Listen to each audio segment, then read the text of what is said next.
Mes 3 secrets de maman active pour être plus présente avec mes enfants sans devenir une mère au foyer. Salut, c'est Nathalie Blangero et j'aide les femmes à prendre leur place sans devoir choisir entre carrière et enfants. Je voulais être une bonne mère qui voit ses enfants grandir, mais je voulais aussi m'épanouir professionnellement pour apporter ma contribution au monde et rester indépendante financièrement. Je ne me voyais pas du tout comme une mère au foyer. Le problème, c'est que mes patrons se fichaient complètement de mes états d'âme de mère frustrée et n'étaient pas du tout favorables à ce que je puisse gérer librement mes horaires, et ce, même si j'atteignais les objectifs qui m'étaient fixés. L'organisation très verticale et hiérarchisée des entreprises fait que mes chefs avaient peur de perdre le contrôle s'ils me laissaient trop d'autonomie. Cette mentalité était un véritable obstacle à mon épanouissement de femme. Il a fallu que j'aie un 3e enfant à la santé fragile pour que je réalise que j'allais droit dans le mur. J'ai prolongé le congé parental pour m'en occuper, pour me laisser aussi du temps de réflexion sur ma vie. J'ai alors décidé que je ne reprendrais plus jamais mon travail salarié. Je ne savais pas encore ce que j'allais faire, mais j'étais très déterminée à trouver une solution.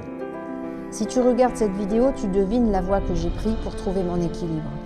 Voici les 3 secrets qui m'ont permis de trouver la voie qui me donne cette satisfaction sur tous les plans. Secret numéro 1, accueillir la frustration de ne pas avoir la vie qu'on a sans porter de jugement. Ce que tu ressens est normal. Il ne faut pas te culpabiliser davantage. Tu as le droit de vouloir t'épanouir professionnellement et aussi d'être une maman présente. Le monde du travail a du mal à reconnaître cette nécessité pour les êtres humains d'être heureux en famille. Pendant longtemps, j'ai cherché à éteindre cette aspiration et je me suis obligée à faire un choix.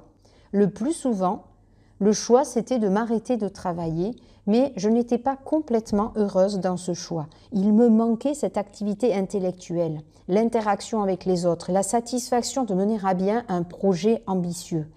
Je ne regrette absolument rien, mais j'aurais simplement préféré avoir la lucidité de chercher une solution alternative au lieu de me soumettre pendant tant d'années à ce que je croyais être la seule solution. Ce n'est pas facile d'imaginer qu'autre chose soit possible, surtout quand on n'est pas entouré de personnes qui font des choix de vie différents. Donc, le secret numéro 1, c'est d'accueillir cette frustration que tu ressens actuellement et de prendre du recul, ça c'est le secret numéro 2. Prendre du recul, pourquoi?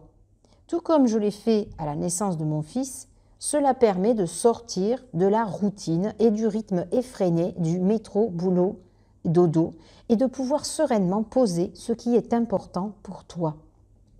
Remettre du sens à sa vie en donnant un nouveau cap pour faire de nouvelles priorités dans ce qui t'épanouit, te remplit, te ressemble. La vie est trop courte pour être sacrifiée à des choix qui ne te correspondent pas. Tu vaux bien plus que ce que tu penses et que ce que tu donnes. Tu mérites d'avoir une vie plus équilibrée et plus en accord avec tes valeurs. Mais changer de vie du jour au lendemain n'est pas facile du tout. Et c'est pour cela que le secret numéro 3 vient à la rescousse. Secret numéro 3, te fixer un objectif et avoir un plan d'action. Une fois que tu as la clarté dans ce qui t'importe dans la vie, que tu as défini tes priorités, tu as maintenant la lucidité pour te fixer de nouveaux objectifs avec de nouveaux horizons. Mais tu ne dois pas t'arrêter là, car sinon ce sera encore un vœu pieux ou une bonne résolution de fin d'année qui ne restera qu'une bonne résolution de fin d'année. Et ta vie ne changera pas d'un pouce. Un bel objectif doit être servi par un plan d'action, un chemin jalonné d'étapes, un peu comme le parcours du Tour de France par exemple. Et je vais te donner un dernier secret. On va l'appeler le secret bonus, mais ça pourrait être le secret numéro 4. Passer à l'action tous les jours en direction de ton objectif. Donc tu as un plan d'action, mais ce plan d'action doit être le compagnon de tes journées. Chaque jour, tu dois faire quelque chose en direction de tes rêves, de ton objectif, celui qui te donne le feu sacré pour avancer et pour supporter les obstacles qui se dressent encore sur ta route. Comme on dit, Rome ne s'est pas faite en un jour.